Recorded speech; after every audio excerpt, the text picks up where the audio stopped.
Des Juifs, fusillés par milliers sous les yeux de la population.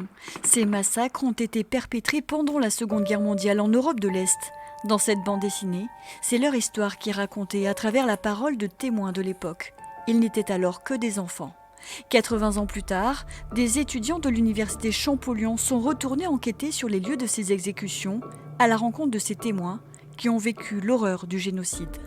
On part avec des étudiants d'Albi vers la Pologne, donc à la rencontre de ces témoins, à la rencontre également de personnes spécialisées sur le sujet. Et c'est ce que la BD a permis, c'est de raconter en images, en couleurs, ce qu'ont vécu et ce qu'ont vu et entendu ces témoins il y a 80 ans.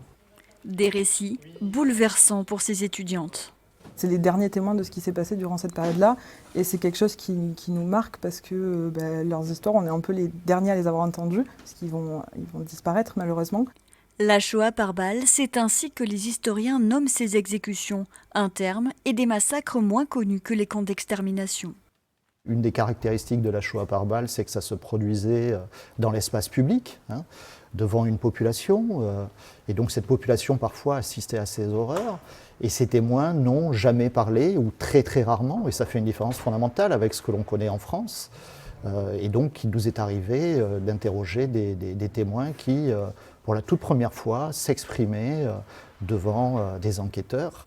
Cet ouvrage a vocation à devenir un outil pédagogique de sensibilisation pour continuer à se poser des questions sur l'antisémitisme, l'intolérance, la discrimination, car l'histoire peut se répéter.